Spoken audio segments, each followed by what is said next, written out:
일찍 일어나는 새가 벌레를 잡는다라는 말이 있습니다. 귀한 교훈입니다. 근데 요즘에는 이런 말로 바뀌고 있다 그럽니다. 멀리 보는 새가 벌레를 잡는다. 일찍 일어나서 부지런히 움직여도 별로 먹을 곳이 없는 곳만 돌아다니면 배고픔을 면치 못할 것이다 라는 말이죠. 일찍 일어나서 움직이는 성실 더하여 기회를 포착할 줄 아는 지혜 함께 필요하다. 오늘 말씀에 세월을 아끼라 때가 악하니라 라는 말씀은 이 둘을 다 포괄합니다. 각주가 있는 성경들을 보시면요, 이렇게 되어 있어요. 세월을 아끼라라는 말은 사실 원어로 보면 기회를 사라라는 말이다. 왜 이런가 하면요, 헬라어의 시간이라고 할 때 두 단어가 있습니다. 하나는 크로노스죠. 이거는 크로놀로지, 크로니클 할 때 그냥 1년 12달 1년 365일 흘러가는 똑같은 시간입니다. 근데 카이로스는 좀 다릅니다. 오늘 본문이 카이로스거든요. 카이로스를 사라는 말인데, 여러분 1년 365일이지만 하루 24시간이지만 그 안에 어떤 시간은 더 중요하다, 결정적이다를 아는 것은 인생의 굉장히 소중한 지혜입니다. 집에서 노는 시간, 공부하는 시간, 일하는 시간, 그냥 핸드폰 이리저리 만지는 시간 하고 예배 가운데 하나님 음성 듣는 시간 같을 리가 없습니다. 다윗의 인생 보면 그 카이로스가 있어요. 이 기회라고 번역했는데 내 인생의 결정적인 어떤 다가오는 시간입니다. 골리앗 앞에 물맷들을 들고 섰을 때에, 여러분 개인적인 성취로 보면요, 다윗이 목동으로 아무리 열심히 일해도 수십 년 일해도 닿지 못할 성취를 일거에 해냅니다. 그게 카이로스예요. 그런데 그 성취는 단번에 일어나는 것은 아니죠. 물맷돌 실력, 자기가 맡은 일, 때로 지겨운, 반복되는, 별 의미 없어 보이는 그 일에 최선을 다한 크로노스가 쌓인 결과 이 카이로스에 반응할 수 있었던 것입니다. 여러분 1만 시간의 법칙이라는 말 아시죠? 평범한 사람과 탁월한 사람, 바이올린을 굉장히 잘하는 주자들, 여러분 이 차이를 보면요, 물론 뭐 재능과 여러 가지 환경과 차이가 있는데 가장 결정적인 차이는 다름이 아니라 연습 시간의 차이다. 뭔가를 진짜 잘하고 싶으면 1만 시간 투자해라. 매일 3시간씩 하면 얼마나 걸리는가 하면 10년 걸립니다. 매일 10시간 하면 3년 걸린답니다. 여러분 이 이론에 대해서 크고 작은 비판이 있습니다만은 큰 흐름은 뭐 여전히 유지되고 있습니다. 모든 일이 그렇습니다. 여러분 재능만으로 안 돼요. 시간을 들여야 됩니다. 노력이 필요합니다. 그리고 그 노력을 지혜롭게 기울여야 됩니다. 인내의 시간, 크로노스가 쌓여야 되고, 그런데 여러분 크로노스는요, 이 헤엄쳐 가는 것 같습니다. 카이로스는요, 서핑이에요. 때로는 물결이 일어나면 저기까지 헤엄쳐서는 도저히 닿을 수 없는 지점까지 나를 데려가 주는 게 카이로스입니다. 그게 인생의 기회입니다. 잘 분별해야 됩니다. 가짜 기회도 있어요. 다윗 같은 경우에 사울을 죽일 수 있었잖아요.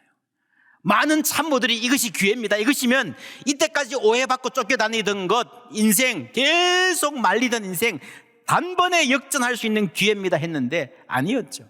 기다려야 됩니다. 그래서 꾸준한 성실함 없이 기회만 엿보는 사람은 자꾸 한눈 팔고 뭐라 그러죠? 엉덩이 들썩거리는 사람은요, 1만 시간 절대로 못합니다.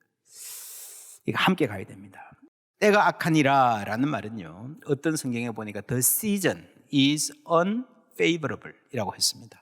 시간은 내 편이 아니다. 여러분 사람이 아무것도 안 하고 그냥 가만히 있으면 어떻게 될까요? 그냥 막 살면, 되는 대로 막 살면 좋아질까요? 나빠질까요? 되는 대로 먹고 싶은 거 다 먹고 그냥 쉬고 싶은 때도 다 쉬고 그렇게 살면 어떻게 될까요? 육체적으로, 지적으로, 영적으로. 여러분 지금 문제가 있다면 여러분 가만히 있으면 해결될까요? 세월이 약이겠지요? 안 그렇습니다. 지극히 일부의 문제만 그렇죠. 대부분의 여러분 몸 아픈 것부터 시작했어요. 관계가 나빠진 것부터 시작했어요. 전부 다 시간이 지나면 문제는 더 악화되게 되어 있습니다. 세월을 아껴라. 시간은 너의 편이 아니다. 그래서 인생과 관련해서 최악의 충고는 어쩌면 가만히 있으라. 세월호 때 이 이야기가 많이 나왔어요. 가만히 있으라. 떠내려가고 있는데 뭐라도 해야 됩니다. 혹시 그 길로 가는 게 잘못될 수 있어도요, 아 여기는 안 되네, 다른 길로 가야 되네, 실패의 경험조차 아무것도 안 하고 있는 것보다 훨씬 나을 때가 있습니다. 가만히 있으라 반대편에 뭐가 있는가 하면 just do it, 아시죠? 너무 생각 복잡하면 아무것도 못한다는 거예요. 일단 하라는 거죠. just do it. 뭐 새겨 들어갈 만한 말입니다. 근데 요즘에 이런 반성이 많이 나옵니다. 아닌데. 그래서 그냥 하지 마라라는 책까지 나왔습니다. 빅데이터 전문가가 쓴 책인데 꽤 괜찮은 책입니다. 성경은 뭐라 그러는가? 지혜롭게 행하라. 가만히 있으라도 아니고 just do it도 전부 답이 아니고요. just do it은요, 일찍 일어나는 새가 벌레를 잡는다, 1만 시간의 법칙 쪽일 거예요. 그런데 정말 중요한 것은요, 그 시간을 지혜롭게 활용하는 겁니다. 지혜롭게 사는 겁니다. 15절부터 함께 읽습니다. 그런즉 너희가 어떻게 행할지를 자세히 주의하여 지혜 없는 자같이 하지 말고 오직 지혜 있는 자같이 하여 세월을 아끼라. 때가 악하니라. 그러므로 어리석은 자가 되지 말고 오직 주의 뜻이 무엇인가 이해하라. 예, 그렇죠. 그냥 하지 마라. Don't just do it. 자세히 주의하여 어떻게 행할 길을 고민하면서 모색해서 지혜롭게 하라는 거죠. 주를 기쁘시게 할 것이 무엇인가 시험하여 보라. 지난주에 그랬습니다. 여러분, 시험하여 보란 말이 무슨 말이에요? 이렇게도 해보고 저렇게도 해보라는 거예요. 전에 하던 대로 그대로 하면 될 거다, 아닐 수 있다는 거예요. 해보면서 그 과정에서 이거 안 되네? 그러면 다시 고민하고 모색하고 길을 찾아가야 됩니다. 그래서 성경이 주문하는 것은요, 경험을 진리에 비추어 보는 노력입니다. 요즘에 경험의 값어치가 많이 떨어졌습니다. 꼰대가 되지 않으려고요, 자신의 경험 그냥 다 묻어버리고, 이 어른들이 막 젊은이들 쓰는 말 흉내 내가면서 막 흉내 내는데, 그런다고 이러면 소통이 되는 게 아니잖아요. 여러분, 어른들이, 경험자들이 가진 그 경험을 무시할 필요도 없습니다. 꼰대 소리 안 들으려고 자신의 경험을 묻어놓으면 서로 손해예요. 젊은이들에게도 어른들의 경험으로부터 배울 점이 분명히 있습니다. 값진 것입니다. 이 말은 내 경험을 무시하라는 말이 아니고요, 하나님의 진리에 내 경험을 상대화할 줄 아는 지혜를 가지라는 거예요. 여러분, 인간의 지혜는 늘 on and off로 작동합니다. 언제나 불이 켜져 있는 사람, 모든 문제에 언제나 한결같이 지혜로운 정답을 갖고 있는 사람은 하나도 없습니다. 그러니까 인간이에요. 내 생각은 틀릴 수 있고 내 경험은 한정되어 있습니다. 여러분, 내 때는 맞았지만 우리 아들 때에는 그게 안 맞을 수 있어요. 그걸 알아야 됩니다. 그리고 내 판단에 미처 헤아리지 못한 허점이 있을 수 있어요. 인간을 가장 크게 망치는 태도는 교만입니다. 누구나 실수할 수 있어요. 그러나 교만은 작은 실수를 큰 실수로 만듭니다. 평범한 실수를 회복 불가능한 치명적인 실수로 만드는 것, 뭐라고요? 교만입니다. 그래서 자세히 주의하여 우리는 지혜를 가져야 됩니다. 그리고 세월을 아끼라, 이 말은 가만히 보면 무슨 말이 있는가 하면요, 내 인생은 소중하다는 거예요. 그렇죠? 내 인생은 소중하다는 진리와 또 하나, 내가 가진 자원은 부족합니다. 지난주에도 그랬습니다. 여러분, 아무리 돈이 많아도요, 충분히 많은 사람은 없습니다. 아무리 똑똑해도 충분히 머리 좋은 사람은 없어요. 예쁜 거 마찬가지입니다. 웬만큼 예쁘지. 다 모자라요. 외모도 모자라고, 돈도 모자라고, 지식도 모자랍니다. 그래서 여러분, 최고의 지혜는요, 그나마 있는 거 아껴 쓰라는 거예요. 지혜롭게 써야 됩니다. 쓸 때 써야 됩니다. 우리의 에너지를. 그렇다면 가장 아껴야 될 거 뭡니까? 넘버 원이 시간이에요. 시간을 아끼지 않는 것은 자기의 인생을 소홀히 여기는 겁니다. 1만 시간 그랬지만 여러분, 뭐라도 하려면요, 덜 중요한 거 포기해야 돼요. 열심, 성실 중요하지만 더 중요한 것은 시간을 가치 있는데 지혜롭게 쓸 수 있어야 됩니다. 오늘은 감사주일이고 이제 곧 올해의 마지막 달이 시작됩니다. 교회에서는 대림절, 교회력으로는 12월 첫 주부터가 이제 새해가 시작되는 거예요. 여러분, 12월 한 달 동안에는 교회는 이게 굉장히 좋은 전통을 갖고 있습니다. 12월부터 새해가 시작된다. 얼마나 좋습니까? 지금부터 시작하는 거예요. 기도하는 거예요. 12월 한 달은 기도하며 내년의 삶을 준비하는 시간 삼기를 주님의 이름으로 축원합니다. 여러분, 최근에 마케팅 전문가가 의미의 시대, 이제 앞으로는 시대가 의미의 미닝을 주는 시대라 될 것이다라는 꽤 재미있는 책을 냈습니다. 이런 말이 나와요. 서퍼들이 만나는 모든 파도는 처음이자 마지막 파도다. 지금 치는 파도는 예전에 일어난 적도 없고 앞으로 다시 일어날 일도 없다. 오늘 우리 찬양대가 찬양한 Sing like never before. 그죠? Like never before. 그런 과정을 우리가 살아가는 거예요, 사실은. 서핑은 길을 발견하는 과정이다. 똑같은 파도가 반복해서 치는 서프 파크는 이런 게 있대요. 웨이브 파크 이런 거 있죠. 이렇게 연습하라고. 연습에 도움이 되겠지만 그것이 진짜 서핑은 아니에요. 서핑은 끊임없이 경계를 넘어서는, 어제까지 경험해보지 못한 세계에 가 닿는, 그게 서핑이라는 겁니다.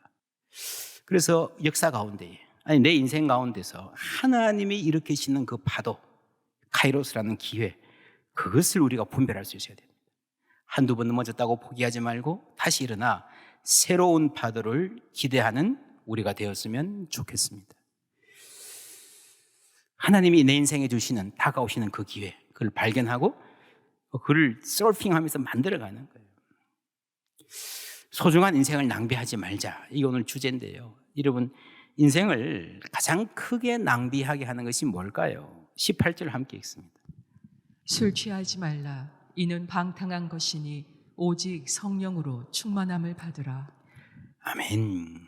여러분, 세월을 아끼라, 인생을 소중히 여기라 그래 놓고요, 갑자기 술 이야기 나오죠. 여러분, 성경은 굉장히 구체적입니다. 사람들이 실제로 인생을 낭비하게 되는 아주 중요한 하나의 실수가 이런 거죠. 방탕한 삶. 여러분, 술 취하면요, 건강을 상하고 시간을 낭비하고 관계도 상합니다. 우리나라 국립암센터에서 암 예방 국민 수칙 10가지를 발표했습니다. 세계적으로도 굉장히 잘된 아주 좋은 수칙이라고 평가받고 있습니다. 담배 피우지 마라. 남이 피우는 담배 연기도 피해야 됩니다. 식당이나 어디 술집에서 요즘 잘 안 하지만 옆에 앉아 있는 것도요, 만만치 않게 해롭다는 거예요. 채소와 과일, 다채로운 식단, 짠 음식, 탄 음식 피하라. 하루 한두 잔의 음주도 피해라. 운동하는 것, 그 다음 보시면요, 체중, 예방접종, 안전한 성생활, 안전보건수칙, 그리고 검진 잘 받는 것, 아주 여러분 꼭 기억해야 될 일들입니다. 여러분, 담배 피워도 괜찮으니까 그래도 교회 오는 게 중요합니다. 그렇죠? 그러나 신앙생활을 하면서 할 수만 있으면 생활이 바뀌었으면 좋겠어요. 안전한 성생활, 이게 건강에도 굉장히 중요해요. 음란하지 말라, 이미 성경에 나오는 말이잖아요. 결혼 관계 안으로 제한해야 됩니다. 그리고 술 취하지 말라.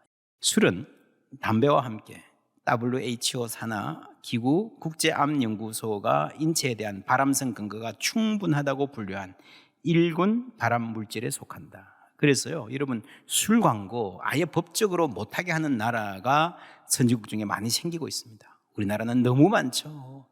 드라마나 영화에서도요, 막 그냥 술 마시는 장면, 정치인들도 만나서 소주 한잔 하자.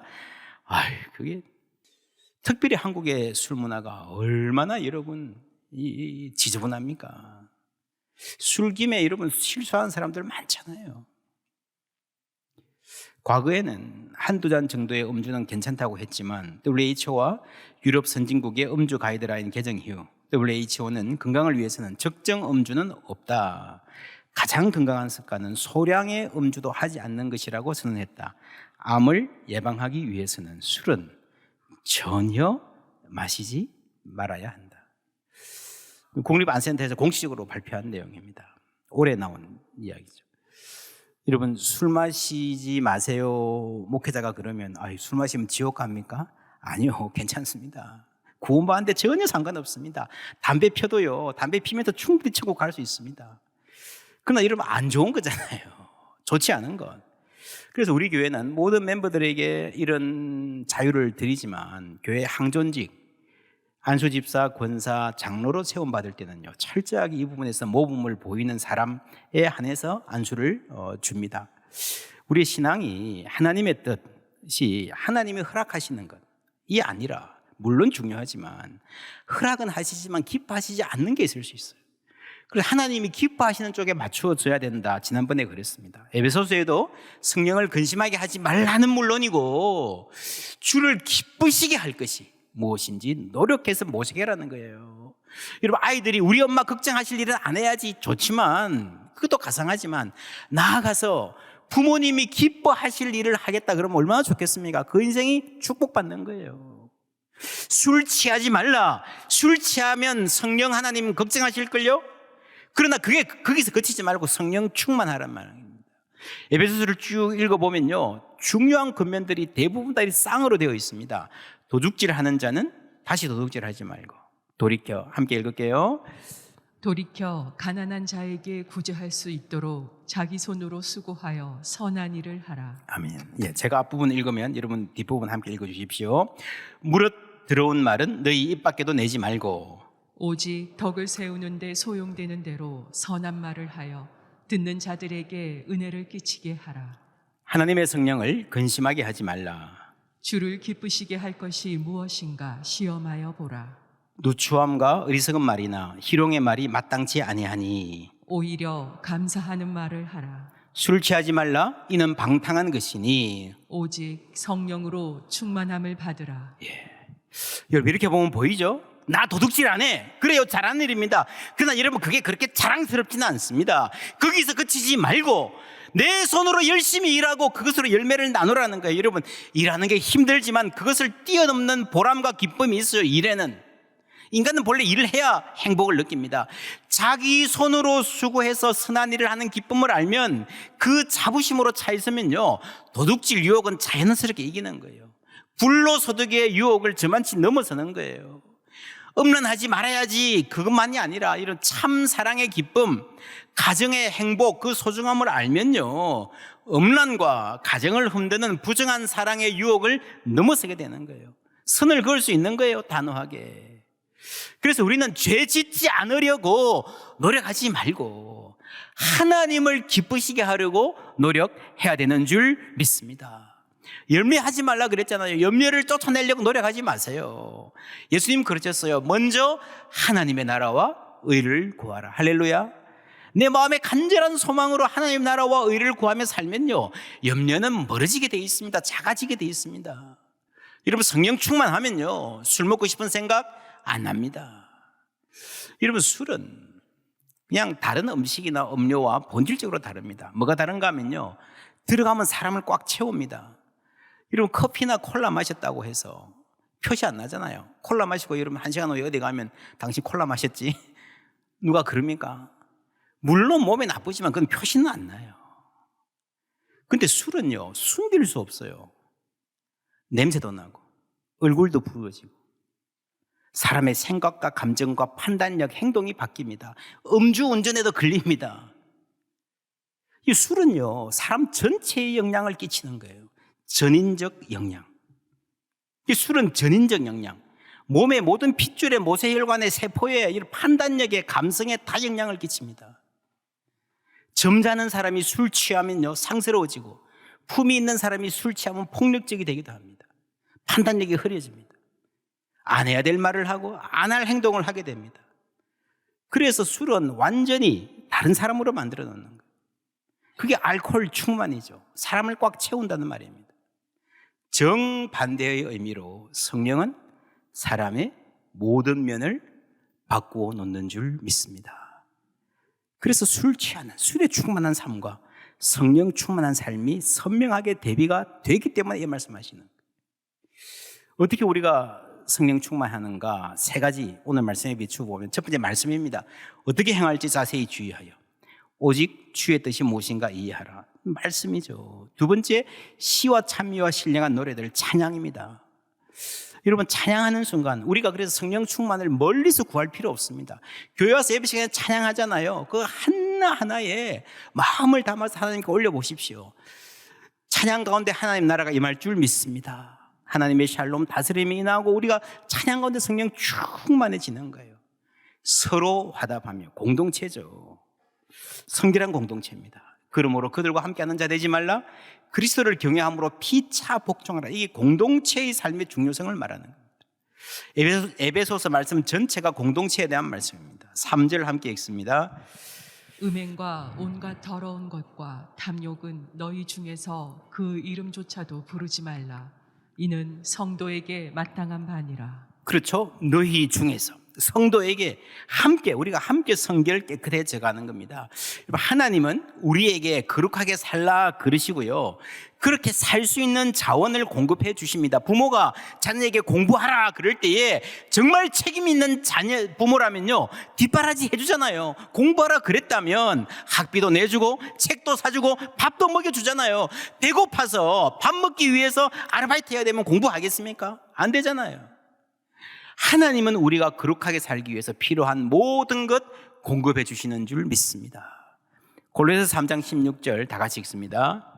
그리스도의 말씀이 너희 속에 풍성히 거하여 모든 지혜로 피차 가르치며 권면하고 시와 찬송과 신령한 노래를 부르며 감사하는 마음으로 하나님을 찬양하고.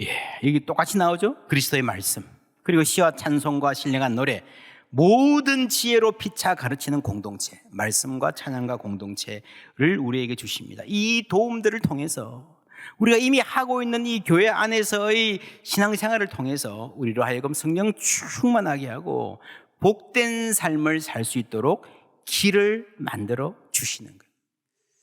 해마다 수능 시험 볼 때 필체 확인 문구라는 것이 있다고 합니다.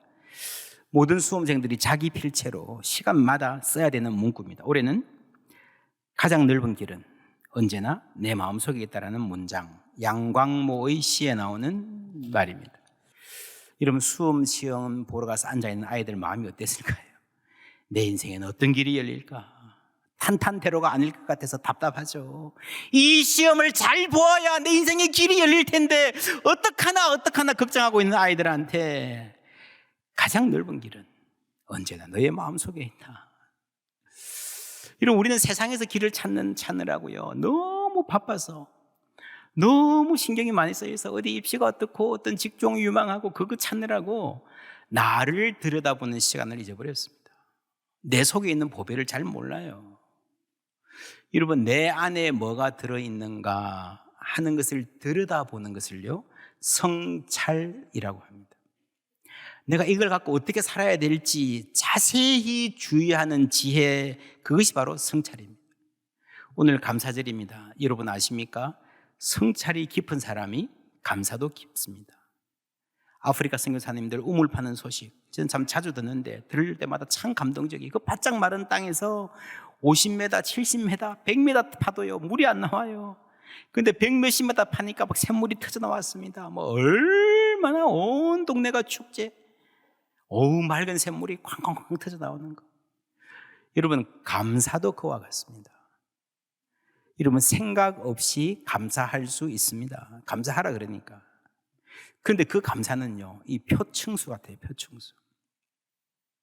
얄팍합니다. 햇빛이 쬐이면 쉽게 말라버립니다. 그렇죠? 그리고요, 이 표층수는요, 아주 쉽게 오염됩니다. 우리가 감사하자 그래놓고 막 하나님 이거 주셔서 감사합니다 그러다가도 나보다 더 큰 거 받은 사람 보면 에이씨 그러잖아요. 그러나 깊이에서 끌어올린 샘물은요, 깨끗한 거예요. 생명을 살리는 힘이 있는 거예요. 그 메마른 땅, 먼지만 풀풀 나는 그 땅에 내 마음이 그거 같아도요, 깊이 우물을 팔 때에 그 안에서 생수가 콸콸콸콸 쏟아지는 장면, 여러분 상상해 보십시오. 그게 여러분 깊은 성찰의 사람입니다. 내가 누군지를 아는 거예요. 깊이까지 들어가 보는 거예요. 끔찍한 죄악이 있는 거 사실입니다. 그러나 그리스도의 사랑의 넓이와 너비, 높이와 깊이를 알면요, 그 죄악도 다 품어주신 하나님 알게 될 줄 믿습니다. 그 깊은 사랑 안에서 우리가 감사할 때요, 우리가 갖는 감사가 가뭄에도 마르지 않는 샘물처럼, 이 혼탁한 세상에서도 오염되지 않는 깨끗한 생수처럼, 그러한 감사로 넘쳐나게 될 줄 믿습니다.